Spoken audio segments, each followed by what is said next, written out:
Order number 8, motion. Consideration of the consolidated fund service expenditures under the financial year 2023-2024 budget estimates. Question to be put. Order, honorable members. The motion at order number 8 was debated and closed. We now put the question. Order, honorable Haika. Take the nearest seat.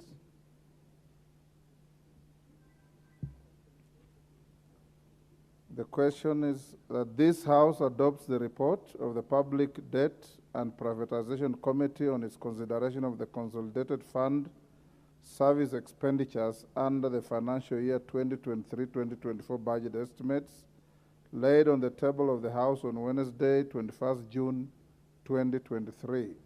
As many as of that opinion say aye. Aye. Those of the contrary opinion say nay. The ayes have it. Next order.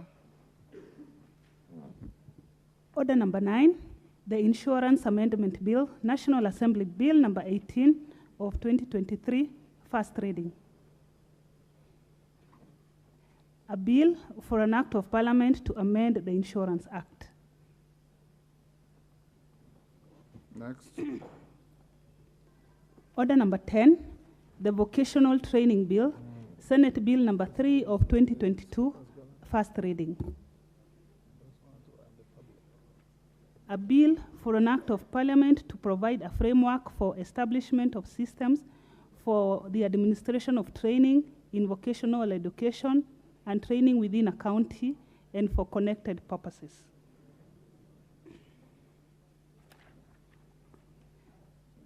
Order number 11, motion, consideration of a value-added tax, electronic, internet, and digital marketplace supply regulations 2023.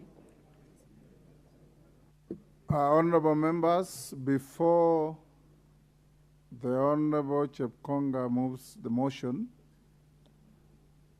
in the House Business Committee today, we noted that there is a backlog of private members' business.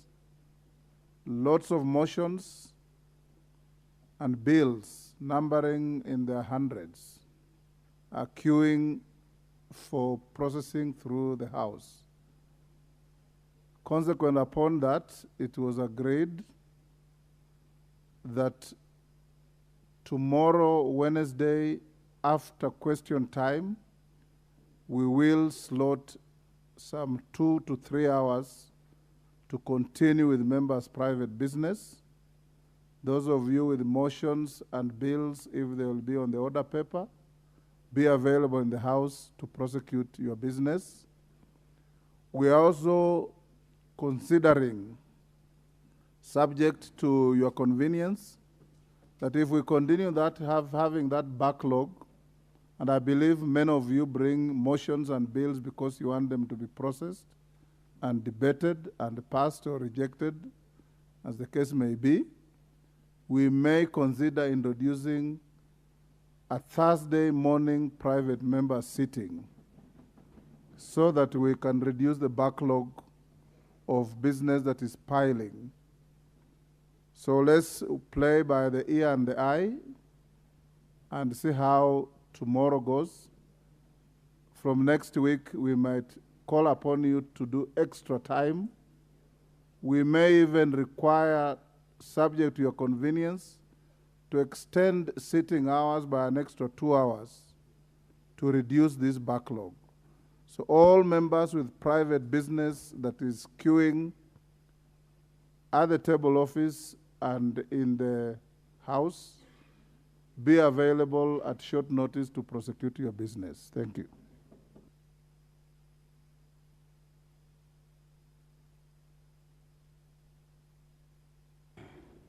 You may now move your motion. Thank you very much, Honorable Speaker. Honorable Speaker, I beg to move the following motion.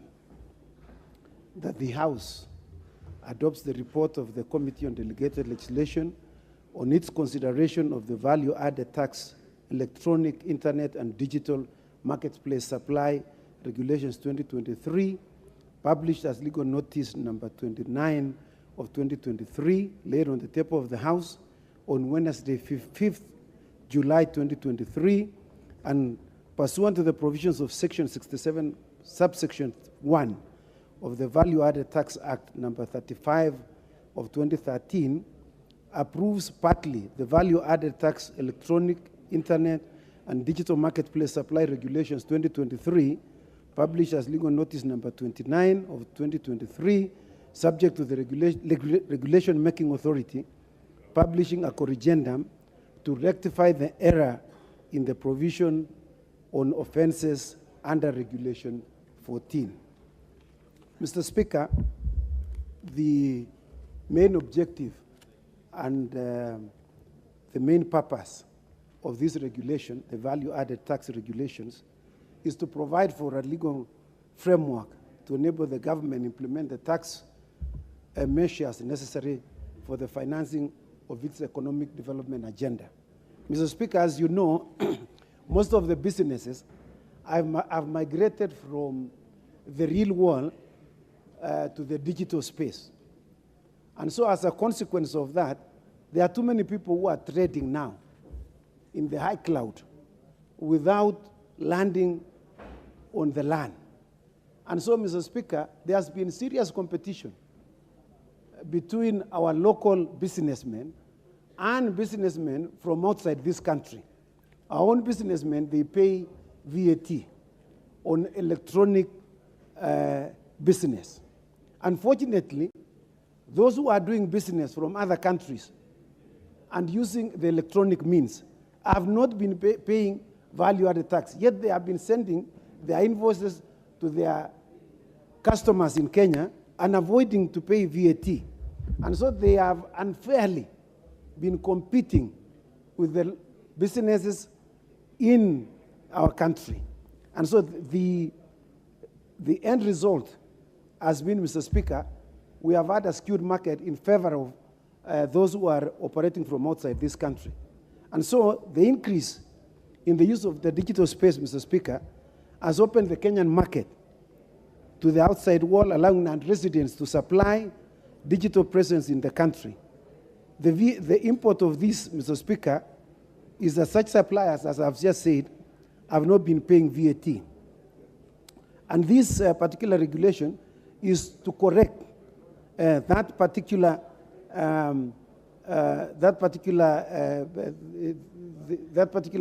mismatch between the local market and the digital market operating outside this country.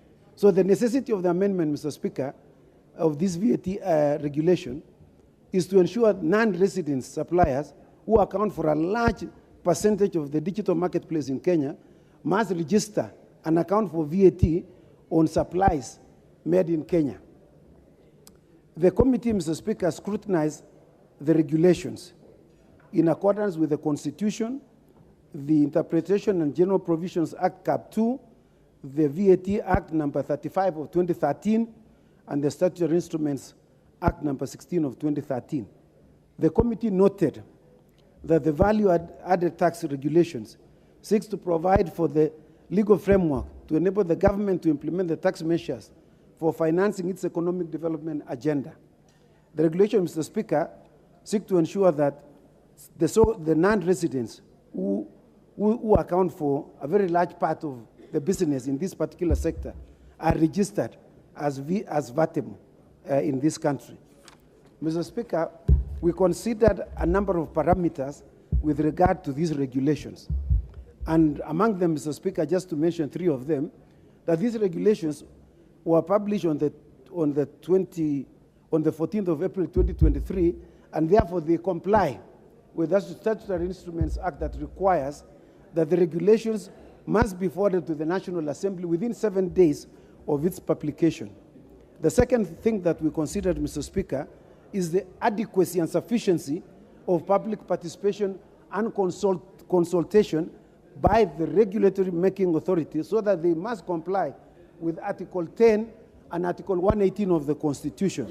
That, Mr. Speaker, we found that indeed they did, and they supplied the necessary supporting documents to enable us recommend to this House that these regulations therefore be approved. The third thing, Mr. Speaker, that we consider, that the regulation authority was expected to comply to ensure that all those the suppliers of this digital business in the marketplace are sufficiently and adequately consulted when levying this particular tax on these suppliers.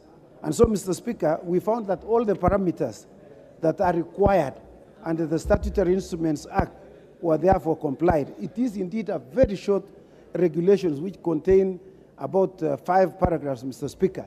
And I wish, therefore, Mr. Speaker, to beg that I move and request the Honorable Kishimu, the Vice Chair of the committee, to second this motion. I thank you very much, Mr. Speaker.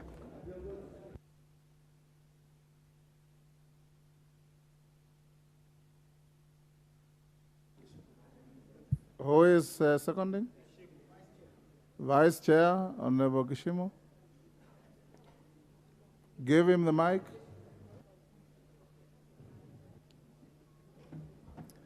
Thank you, Mr. Speaker. Go ahead, Mheshimiwa. I rise to second the motion. Mr. Speaker, the chairman has substantially covered what the committee considered in reaching the decision that is before this House. Mr. Speaker, safe to hand regulations, I must buttress that they are supposed to capture those people that have been operating within the digital market and paying nothing in the coffers of the government through the regime of value-added tax. And these regulations now seek to net them and bring them within the ambit of the same, under the same level with those people that have not been operating within the digital space and the internet. Mr. Speaker, there might not be much to say about this because the Committee on Delegated Legislation's mandate is so limited into making sure that the regulations abide with the Constitution, the relevant statutes, and also public participation has been done